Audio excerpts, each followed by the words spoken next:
مہکار میں وہ، جنگل میں کوہسار میں وہ، سورج چاند ستاروں میں، مومن کے کردار میں وہ، پھولوں کی مہکار میں وہ، جنگل میں کوہسار میں وہ، سورج چاند ستاروں میں، مومن کے کردار میں وہ، حور و ملکیاں جن و بشر سب پر ہے مالک کی نظر، ہر دم اس کا ذکر سنا پھولوں کی مہکار میں وہ، جنگل میں کوہسار میں وہ۔ نہایتی ادب اور احترام سے گزارش کر رہا ہوں ہم سب کے بڑے کرم فرما محسن ملت مفکر قوم حضرت اقدس جناب حضرت مفتی عبدالصمد صاحب دامت برکاتہم العالیہ کا میں استقبال کرتا ہوں کہ تیری آمد کا مژدہ جب ہوا ہم کو سناتی ہے، چمن کی ہر کلی یارو خوشی سے جھوم جاتی ہے۔ میں نہایتی ادب سے گزارش گزار ہوں حضرت والا منبر نور پر جلوہ افروز ہوں اور اپنی قیمتی نصیحتوں سے محظوظ فرما دیں۔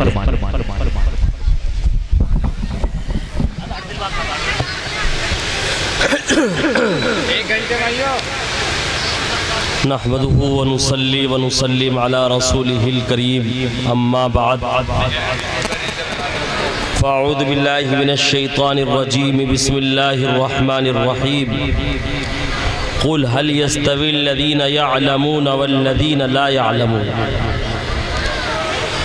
وقال الله جل وعلا انما يخشى الله من عباده العلماء وقال النبي صلى الله عليه وسلم من يرد الله به خيرا يفقهه في الدين۔ الہی رونق اسلام کے سامان پیدا کر، الہی رونق اسلام کے سامان پیدا کر، دلوں میں مؤمنوں کے الفت قرآن پیدا کر۔ محترم و معزز سامعین کرام اور حضرات علماء کرام، جائے تو میرے بھائیوں قربانی بھی دی اور مزہ نہیں آیا کہ مرغی چاند سے چلی گئی اور مزہ نہیں آیا، تو اس لیے آپ سبھی حضرات قربانی دے رہے ہیں، گرمی میں گھر سے آپ نکلے ہیں، جون کا مہینہ ہے، آسمان پوری تپش پر ہے، جتنی وہ آب و تاب اس میں ہو سکتی ہے وہ پوری آب و تاب آسمان کے سورج کے اندر ہے، اس کے باوجود آپ حضرات مدرسے کی علماء کی باتوں کو سننے کے لیے آپ حضرات نے قربانی دی، اپنے مزاج کو تیار کیا اور خون پسینے کے لیے، خون پسینہ بہانے کے لیے آپ تیار ہوئے، یہاں تک آئے تو کم از کم یہاں آنے کے بعد یہ تھوڑا سا معاملہ ہے کہ آپ پروگرام کو مہذب بنائیں، مرتب بنائیں، کیونکہ کسی بھی مجلس میں بیٹھنے والوں سے یہ اندازہ لگایا جاتا ہے کہ بیٹھنے والے لوگ کس طرح کے ہیں، یہ بیٹھنے والے لوگ کیا اونچے درجے کے ہیں یا نچلے درجے کے ہیں، یہ بیٹھنے والے لوگ کیا ان پڑھ ہیں یا جاہل ہیں، یہ بیٹھنے والے لوگ کس سماج کے لوگ ہیں، کس طبقے کے لوگ ہیں، یہ بیٹھنے کے انداز سے پتہ لگا لیتے ہیں لوگ۔ تو اس لیے میں آپ سے کہوں گا سسولہ کے نوجوانوں کہ جب بھی پروگرام میں جاؤ تو مرتب انداز میں بیٹھو تاکہ آنے والے مہمان آپ کے گاؤں سے ایک اچھا اثر، ایک اچھا نقش لے کر کے جائے، اور پھر آپ کے گاؤں سے جب ایک اچھا اثر جائے گا تو آپ کے گاؤں کا نام بھی اور آپ کے گاؤں کے بچوں کا نام بھی، آپ کے گاؤں کے لوگوں کا نام بھی روشن ہوگا، اور ان کو دنیا میں عزت دی جائے گی کہ بھائی سسولہ میں ہم گئے تھے، وہاں پر پروگرام بہت مہذب، مرتب اور منظم تھا، ہر جگہ آپ کے لوگوں کی عزت کی جائے گی کہ نہیں کی جائے گی بھائی؟ تو اس لیے کم از کم آنے والے مہمانوں کے سامنے ایسا طریقہ بنا کر کے پیش کرو کہ آپ کے بچوں کے لیے آگے کی راہ کھلے، ان کو عزت دی جائے، ان کا نام اونچا ہو، آپ کے گاؤں کا نام اونچا ہو۔ بہرحال میں زیادہ طویل وقت کے لیے نہیں حاضر ہوا، میں تو بہت مختصر سے وقت کے لیے مولانا آپ کے گاؤں کا ایک نوجوان عالم فاضل جو ہمارے دارالعلوم حسینیہ تاولی میں کئی سال پڑھا اور پچھلے سال ماشاءاللہ عالمیت کی دستار ہوئی. جو ٹھیکیدار صاحب کا بیٹا بھی ہے مولی شعیب سلمہ، اس کی دعوت پر، اس کے اصرار پر میں ایک بہت اہم کام کو چھوڑ کر کے آپ کے گاؤں میں آیا. اگرچہ طبیعت بھی ایسی تھی کہ اجازت نہیں دے رہی تھی، لیکن تب بھی صرف سسولا گاؤں کا نام میں نے سنا. ایک آدھ مرتبہ پہلے آیا ہوں، لیکن اور اچھی طرح تاکہ آپ سے واقف ہو جاؤں اور اچھی طرح آپ سے روبرو ہو جاؤں، آپ بھی مجھ سے واقف ہو جائیں، آپ سے کچھ لے کر کے جاؤں، اس لیے میں اپنا وقت نکال کر کے آ گیا. اور دو چار باتیں جو میرے ذہن میں اللہ تبارک و تعالیٰ نے اس وقت کے لحاظ سے ڈالی ہے، موقع کے لحاظ سے، وہ آپ کو بتا کر کے پھر آپ سے رخصتی چاہوں. تو موقع کے لحاظ سے میں آپ حضرات کو یہ بتانا چاہتا ہوں کہ آج جس وقت کے اندر ہم جی رہے ہیں، جس دور میں ہم نے آنکھیں کھولی ہے، جس دور میں اللہ نے ہم کو پیدا کیا ہے، وہ دور کیسا ہے، کیسے وقت میں ہم نے آنکھیں کھولی ہے، کیسے وقت میں ہم زمین پر اتارے گئے ہیں، اس وقت کے کیا تقاضے ہیں، اس وقت میں زندگی کا کیا تقاضا ہے، دنیا کے حالات کیسے ہیں. میرے بھائیوں، ان کو سمجھنا ضروری ہے. آج دنیا کے حالات آپ سبھی حضرات واقف ہیں کہ دنیا کے حالات کدھر جا رہے ہیں. ہر طرف آپ کو کمزور لوگوں کو، خاص طور سے اسلام کے ماننے والوں کو نشانہ بنایا جا رہا ہے. ان کو بہت کھٹکی ہوئی نگاہوں سے دیکھا جا رہا ہے، ان کی طرف بہت درندانہ صفت کے ساتھ معاملہ کیا جا رہا ہے. تمام دنیا کی قومیں آپ کی طرف ظالمانہ طریقے سے دیکھ رہی ہیں، آپ کے وجود کو مٹا دینا چاہتی ہیں، آپ کو لقمہ تر بنا دینا چاہتی ہیں، آپ کو لقمہ تر بنا دینا چاہتی ہیں، آپ کو ہضم کر دینا چاہتی ہیں. کہ پتہ نہیں یہ مسلم قوم کہاں سے آ گئی، پتہ نہیں کہاں سے آ گئی، کس طرح کے لوگ ہیں. ان کا طریقہ بھی الگ، ان کا کھانے کا طریقہ بھی الگ ہے، ان کا عبادت کرنے کا طریقہ بھی الگ ہے، ان کا زندگی گزارنے کا طریقہ بھی الگ ہے، ان کا پہناوا بھی الگ ہے، ان کا کلمہ بھی الگ ہے، ان کا بالکل ہر طریقہ بالکل دنیا سے الگ اور مختلف. تو انہیں میرے بھائیوں، ہمارا یہ طریقہ انہیں ہضم نہیں ہوتا ہے. ہمارا یہ دین، یہ اسلام، یہ جس دین کو ہم مانتے ہیں، وہ دین ان کے اندر رچتا بستا نہیں ہے، جس کی وجہ سے ہم ان کے لیے اجنبی بن گئے اور وہ ہمارے لیے اجنبی بن گئے. جبکہ یہ دین اہل فطرت ہے. قرآن کریم میں کہا، کہہ دیا گیا، فطرت اللہ التی فطر الناس علیہا. یہ دین وہ دین ہے جس پر ہر انسان کو پیدا کیا گیا. اسلام کے طریقے پر ہر بچہ جنم لیتا ہے. اللہ کے نبی علیہ السلام نے ارشاد فرمایا، کل مولود یولد علی فطرت الاسلام، کہ جب بچہ دنیا میں پیدا ہوتا ہے تو وہ اسلام کے طریقے پر پیدا ہوتا ہے. جب بچہ جنم لیتا ہے نا، سبھی حضرات نے جنم لیا ہے، ہم نے بھی جنم لیا، ہمارے بڑوں نے بھی لیا، ہمارے چھوٹوں نے بھی لیا، اور دنیا اسی طرح چلتی رہے گی. جنم ہوتے رہیں گے، پیدائش ہوتی رہے گی، لوگ جاتے رہیں گے، آتے رہیں گے، اسی طرح یہ سلسلہ چلتا رہے گا. تو معلوم ہے یہ جو ولادت ہے، ولادت یہ دنیا میں آنے کا ایک سبب ہے.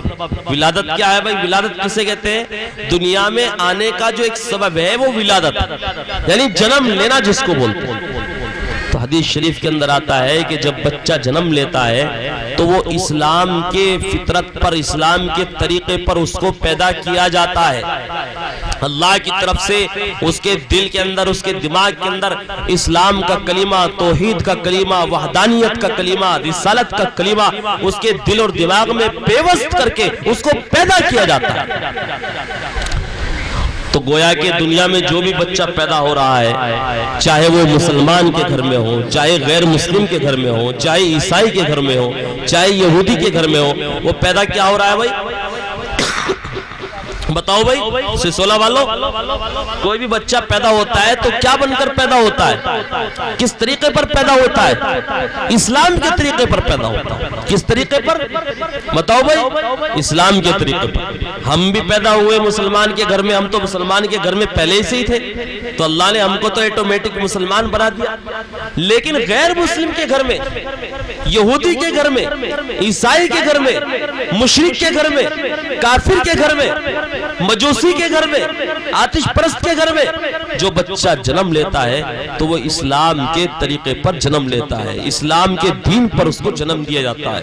اس کے دل و دماغ کے اندر اسلام کا عقیدہ اور اسلام کا جو ایک کلمہ ہے اس کو پیوست کر دیا جاتا ہے، پہلے سے ہی اس کو ڈال دیا جاتا ہے۔ لیکن کیا ہوتا ہے بعد میں؟ فَأَبَوَاهُ يُحَوِّدَانِهِ أَوْ يُنَصِّرَانِهِ أَوْ يُمَجِّسَانِهِ، اس کے والدین اس کے ساتھ خیانت کر دیتے ہیں۔ اگر وہ اس کے ماں باپ یہودی ہیں تو اس کو یہودی بنا دیتے ہیں، اگر اس کے ماں باپ عیسائی ہیں تو اس کو عیسائی بنا دیتے ہیں، اگر اس کے ماں باپ ہندو ہیں تو اس کو ہندو بنا دیتے ہیں۔ اور اگر مسلمان ہے، جیسے ہمارے ماں باپ مسلمان تھے تو اللہ نے ہم کو مسلمان ہی رکھا، لیکن پیدائش ہر بچے کی اسلام پر ہوتی ہے، لیکن یہ دنیا کے لوگ اس کو بدل دیتے ہیں، اپنے میں کنورٹ کر لیتے ہیں۔ یہودی اپنے میں کنورٹ کر لیتا ہے، عیسائی اپنے میں کنورٹ کر لیتا ہے، نصرانی اپنے میں کنورٹ کر لیتا ہے، مجوسی اپنے میں کنورٹ کر لیتا ہے، لیکن پیدائش وہ اسلام پر۔ تو گویا کہ دنیا کا حقیقی جو مذہب ہے، جو اصلی مذہب ہے پوری دنیا کا، وہ اسلام۔ کون سا مذہب ہے بھائی؟ اسلام۔ کیونکہ بچے کی پیدائش جو ہوئی وہ اسلام کے عقیدے پر ہوئی، اسلام مذہب پر ہوئی۔ جب ہر بچے کی پیدائش اسلام کے عقیدے پر ہوئی تو دنیا کا اصلی جو مذہب ہے، حقیقی جو مذہب ہے اور سب سے جو مقبول مذہب ہے وہ اسلام۔ اسی لیے قرآن کریم میں اللہ تبارک و تعالیٰ نے اعلان کر دیا، ان الدین عند اللہ الاسلام، کہ اللہ کے نزدیک دین صرف اسلام ہی چلے گا، اسلام ہی کا اعتبار ہوگا۔ اگر اسلام لاؤ گے تو اللہ کے یہاں تمہیں جنت دی جائے گی، اللہ کے یہاں عزت دی جائے گی، اللہ کے یہاں مقام و مرتبہ دیا جائے گا، اللہ تعالیٰ تمہیں نوازے گا، اللہ تعالیٰ تم سے راضی ہو جائے گا، اللہ تعالیٰ تم سے خوش ہو جائے گا، کیونکہ تم اسلام لے کر کے گئے۔ اگر تم اسلام لے کر اللہ کے سامنے گئے تو اللہ تعالیٰ تم سے کیا ہوگا؟ خوش ہو جائے گا، اللہ تعالیٰ تم سے راضی ہو جائے گا کہ میرا بندہ اسلام لے کر کے آیا، میں نے جس چیز کے لیے اس کو بھیجا تھا وہ لے کر کے آیا۔ جیسے آپ نے ایک بچے کو بھیجا کہاں پر؟ سعودی عرب کمانے کے لیے۔ کس لیے بھیجا بھائی؟ کمانے کے لیے بھیجا کہ بھائی جا کر کے ریال یا نوٹ کما کر کے لا۔ اب وہ آپ کا بچہ کما رہا ہے اور 10 سال کے بعد وہ آتا ہے اور باقاعدہ ایک بڑا بینک بیلنس آپ کے حوالے کرتا ہے، لو پاپا، لو والد صاحب میرے، لو میرے ابا جان، میں 10 لاکھ روپے، 20 لاکھ روپے، 50 لاکھ روپے کما کر کے لایا ہوں، اب اس میں تم اپنی زندگی کا ہر سکون حاصل کرو۔ تو والد صاحب کیا ہوتے ہیں بھائی؟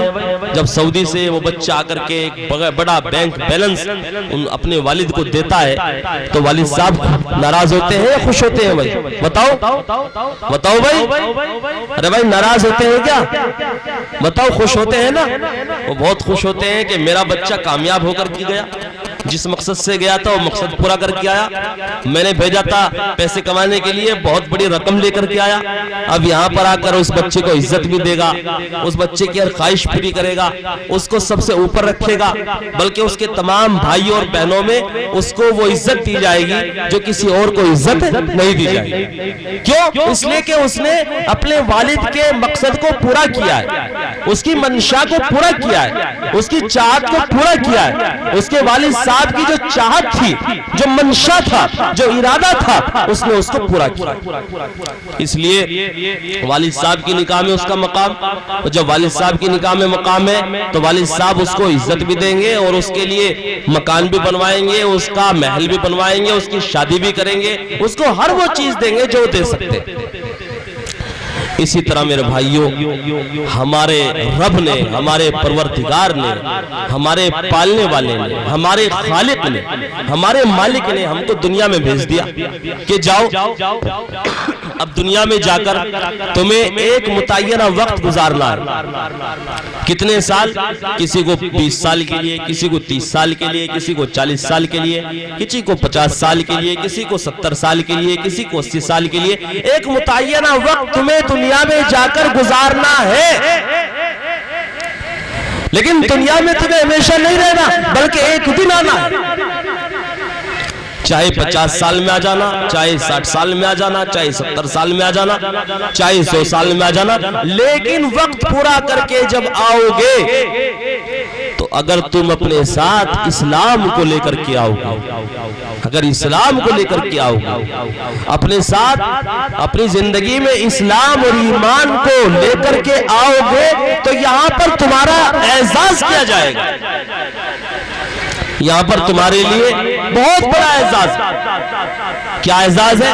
تمہارے لیے جنت تیار ہے، وہ جنت تمہارے لیے تیار ہے، اب تمہیں اس میں رہنا ہے جنت میں، تمہیں دنیا کی طرح نہیں، نہ جنت کے اندر تھکان ہوگی، نہ وہاں پر بیماری ہوگی، نہ وہاں پر افسوس ہوگا، نہ وہاں پر غم ہوگا، نہ وہاں پر یہ جو گرمی ہو رہی ہے نا، گرمی جس کو ہم اور آپ برداشت کر رہے ہیں اور زندگی میں ہر سال آتی ہے، یہ بھی نہیں ہوگی وہاں پر، نہ وہاں پر کوئی رنج ہوگا، نہ وہاں پر کوئی مصیبت ہوگی، اور نہ ہی وہاں پر کوئی موت ہوگی، وہاں پر موت نہیں آئے گی۔ جنت میں جو چلا گیا وہ ہمیشہ ہمیشہ اسی جنت میں رہے گا، یہاں تک کہ وہاں بڑھاپا بھی نہیں ہوگا بلکہ ہر آدمی وہاں پر نوجوان ہوگا، خوبصورت ہوگا، تندرست ہوگا، وہاں کمانا بھی نہیں ہوگا۔ جب دنیا میں ہر آدمی صبح میں اٹھتا ہے بھائی آج کہاں سے آئے گا، فکر یہ رہتی ہے، بوڑھا ہو جاتا ہے، پیر ٹک جاتے ہیں، گوٹے جواب دے دیتے ہیں، چہرے پہ جھرری آ جاتی ہے، مٹی میں مل جاتا ہے، لیکن کمائی جو ہے وہ ذمہ داری سے کمائی کی نہیں نکلتی۔ تو جنت میں کمانا بھی نہیں ہوگا، لیکن وہ جنت کب ملے گی؟ وہ تب ملے گی جب دنیا سے اسلام کو لے کر کے جاؤ۔ اگر دنیا سے اسلام کو، ایمان کو، قرآن کو لے کر کے آپ چلے گئے تو اللہ تبارک و تعالیٰ نے تمہارے لیے جنت کا انتظام کیا۔ تلک الجنت التی نورث من عبادنا من کان تقیا۔ قرآن کریم میں اللہ تبارک و تعالیٰ نے کہا کہ جنت کو ہم مالک بنائیں گے ان لوگوں کو جو دنیا میں تقوی کی زندگی گزار کے آئے، جو دنیا میں خواہشات کو چھوڑ کر کے آئے، مال سے محبت نہیں کی، جھوٹ نہیں بولا، دھوکہ نہیں دیا، فریب کاری نہیں کی، لوگوں کا حق نہیں ہڑپا، ظلم نہیں کیا، کسی کا حق نہیں مارا، ہم نے ان کے لیے جنت کو تیار کیا۔ اور کن کے لیے جنت کو تیار کیا؟ الذین ينفقون فی السراء والضراء والکاظمین الغیظ والعافین عن الناس۔ جنت کو تیار کیا گیا ان لوگوں کے لیے جو خرچ کرتے ہیں، کس میں؟ خوشی میں بھی اور غم میں بھی، ہر حال میں خرچ کرتے ہیں۔ صرف خوشی میں ہی خرچ نہیں کرتے کہ میرے بیٹے کی شادی ہو رہی ہے، لو جی امام صاحب کو بھی کے اوپر بھی خرچ ہے، مسجد میں بھی، مدرسے میں بھی، میرے گھر میں جو ہے اچھی کمائی ہوئی ہے، میرا بزنس چل رہا ہے، لو میں خرچ کر رہا ہوں۔ وہ تو خرچ کرنا ہی ہے، اگر وہ بھی خرچ نہیں کرے گا تو اس سے بڑا کوئی میں سمجھتا ہوں محروم نہیں ہے۔ ہر حال میں خرچ کرتے ہیں، خوشی میں بھی خرچ کرتے ہیں، غم میں بھی خرچ کرتے ہیں، راحت میں بھی خرچ کرتے ہیں، مصیبت میں بھی خرچ کرتے ہیں، نفع میں بھی خرچ کرتے ہیں، نقصان میں بھی خرچ کرتے ہیں، ہر حال میں اللہ کی راہ میں خرچ کرتے ہیں۔ تو ایسے لوگوں کے لیے جنت کو تیار کیا گیا۔ آج افسوس کی بات یہ ہے کہ ہم اپنی ذات پہ تو خرچ کر لیتے ہیں، اپنا اچھے سے اچھا کپڑا چاہیے، اچھے سے اچھی جوتا چاہیے، اچھے سے اچھی ہر گاڑی چاہیے، ہر چیز چاہیے، لیکن جب معاملہ آتا ہے دین پر خرچ کرنے کا، مدرسے اور مسجد پر خرچ کرنے کا، تو ہم بغلیں جھانکنے لگتے ہیں، افسوس ہے بتائیے، میں دیکھ رہا ہوں آپ کا یہ جلسہ کب سے چل رہا ہے، امام صاحب کتنی بیچارے محنت سے مشقت سے لگے ہوئے ہیں، ان کا صبح سے پسینہ نہیں سوکھ رہا ہے، اور ہم ہیں کہ ہم اس اجلاس میں آنے کو تیار نہیں ہے۔ بتائیے امام صاحب کو میں تو ابھی دیکھ رہا ہوں دو گھنٹے سے کہ بیچاروں کو 1 منٹ 1 سیکنڈ کی انہیں فرصت نہیں ہے، اور اس قدر وہ بدحواس ہے کہ شاید وہ کھانا بھی نہ کھایا ہو، صرف اس لیے کہ میرے گاؤں کے لوگ کا یہ پروگرام، یہ جلسہ کامیاب ہو جائے اور یہ مدرسہ بن جائے، یہ مسجد بن جائے، یہ مکتب بن جائے۔ اس لیے نا امام صاحب کا مکتب ہے آپ کا، بتاؤ بھائی یہ مکتب جو امام صاحب بنا رہے ہیں، جو بیچارے مطلب ان کو نہ بھوک کا احساس، نہ پیاس کا احساس، نہ ان کو اپنے آرام کی فکر ہے، رات میں وہ نہیں سوئے، دن میں ان کے پیر زمین پر نہیں ٹک رہے ہیں، کیا ان کو یہ مکتب اپنے لیے بنانا ہے یا آپ کے لیے بنانا ہے؟ بتاؤ بتاؤ بھائی، ارے بتاؤ سسولا والوں، سمجھ رہے ہو کیا بات سمجھ میں نہ آ رہی ہو تو بتاؤ، ارے بات سمجھ میں آ رہی ہے کیا؟ کس کس کے سمجھ میں آ رہی ہے؟ ہاتھ اٹھاؤ، ہاتھ اٹھاؤ بھائی، ماشاءاللہ جب سمجھ میں آ رہی ہے تو بتاؤ یہ مکتب ہمارے لیے بنا رہے ہیں یا آپ کے لیے بنا رہے ہیں؟ آپ کے لیے بنا رہے ہیں، آپ کی آنے والی نسلوں کے لیے بن رہا ہے، آپ کی آنے والی نسلوں کے لیے بن رہا ہے، تو اس میں ظاہر سی بات ہے اس کے لیے کچھ بھی کرنا ہے تو سب سے پہلے کس کو کرنا ہے؟ ہمیں کرنا ہے، آپ کو کرنا ہے۔ اس میں جو بھی ضرورت ہو، اس کے لیے جو سامان ہو، گارا ہو، مٹی ہو، اس کا سیمنٹ ہو، تعمیر کا خرچ ہو، اینٹ ہو، جو کچھ بھی وہ آپ کو کرنا ہے۔ اب چاہے آپ خوشی سے کر دیں یا زبردستی کریں، کرنا آپ کو پڑے گا۔ چاہے تو آپ خوشی سے لے آؤ، اپنی خوشی سے ہی آپ یہاں پر جمع کر دیں۔ مولانا جو ہمارے ندیم اختر صاحب ہے، جو بہت مشہور ماشاءاللہ، ایسے اللہ نے آپ کو ترجمان دیا، ان کی قدر کرو، ایسے لوگ کہاں تھے؟ یا تو آپ خوشی سے لے آؤ، یہ بھی اللہ کے سامنے گواہی دیں گے، جا کر ہزاروں جلسے میں جاتے ہیں، یہ بھی تعریف کریں گے، ہاں بھائی سسولا کے لوگ زندہ لوگ ہیں۔ ارے بھائی زندہ ہے نہیں؟ بتاؤ بھائی سسولا کے لوگ زندہ ہے یا مردہ ہے؟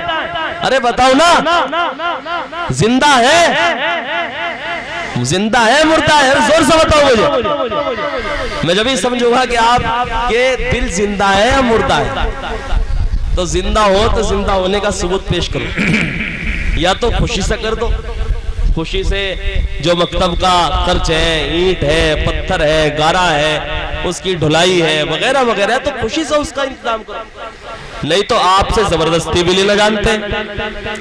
اگر آپ زبردستی کے یادی ہو تو پھر زبردستی بھی اچھی طرح کی جائے گی، وہ بھی کرنا پڑے گا، کیونکہ آپ کو معلوم ہے ایک بہت پرانے ہمارے یہاں آدمی تھے، وہ کہا کرتے تھے کہ جب گھی سیدھی انگلی سے نہیں نکلتا تو کیا کرنی پڑتی ہے بھائی؟ کیا کرنی پڑتی ہے بتاؤ؟ ٹیڑھی کرنی پڑتی ہے، وہ ٹیڑھی کرنی پڑتی ہے نا انگلی، تو اس لیے یا تو آپ خوشی سے جمع کراؤ، نہیں تو پھر امام صاحب کا لٹھ بھی تیار آپ کے لیے، آپ کو دینا پڑے گا۔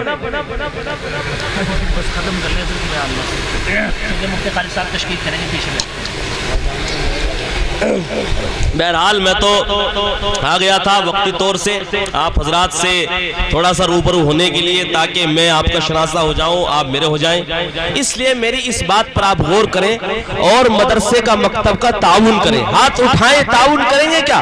بتاؤ بھائی مدرسے کا تعاون کریں گے؟ سسولا والوں ہاتھ اٹھا کر بتاؤ کون کون کرے گا؟ ہر ایک کو تعاون کرنا ہے انشاءاللہ، تاکہ اگلے سال آئیں۔ 11,000 روپے کل پہنچا ماشاءاللہ۔